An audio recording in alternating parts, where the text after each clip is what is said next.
دلشاد محمودوف ناظر منطقوی محله فرقت در شهر جیزخ ازبکستان برای برخورد نامناسب با یک زن از کار رانده شده است. در نواری که هفته گذشته به دست رادیوی آزادی رسید، دیده می شود این مأمور پلیس از موی زنی میان ساله کشیده می خواهد مجبوری به ماشین خدمتیش بنشاند.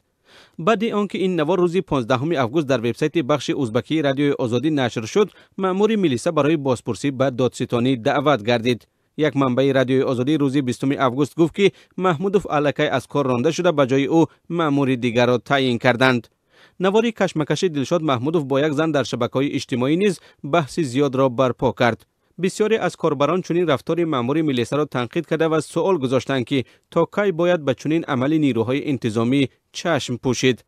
اما یکی از شاهدان حادثه در صحبت با رادیوی آزادی گفت که گویا این صحنه را خود زن به وجود آورده است. روز 16 آگوست خبرنگار رادیوی آزادی با دلشاد محمودوف تماس داشت و او در اول گفت که دود به آتش نمی شود، اما سپس خواست بعد 5 دقیقه تماس گیریم. بعد از آن تلفنش خاموش شد و تا حال فعال نگردیده است. وقتهای آخر در شبکه‌های اجتماعی ویدیوهای به نمایش گذاشته میشن که از برخورد نامناسب مقامات پلیس یا نهادهای دیگر انتظامی با ساکنان حکایت میکنند. تلقین عمرعلیف کارشناس رادیوی آزادی میگوید در شرایط پوشیده ازبکستان شبکه‌های اجتماعی برای فاش کردن همه گونه ناعدالتی‌ها نقش مهم می‌بازند.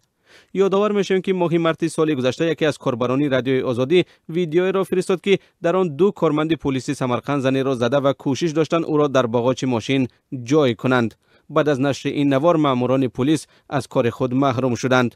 ماه می سال 2016 عزت الله هاشموف ناظر منطقوی محل فرهاد در شهر تاشکند نیز از مقامش برکنار شد. سبب برکناری او نواری گردید که در آن هاشموف با پایش به سر و روی زنی 55 ساله بیمار میزد. این زن در کوچه خوابیده بود.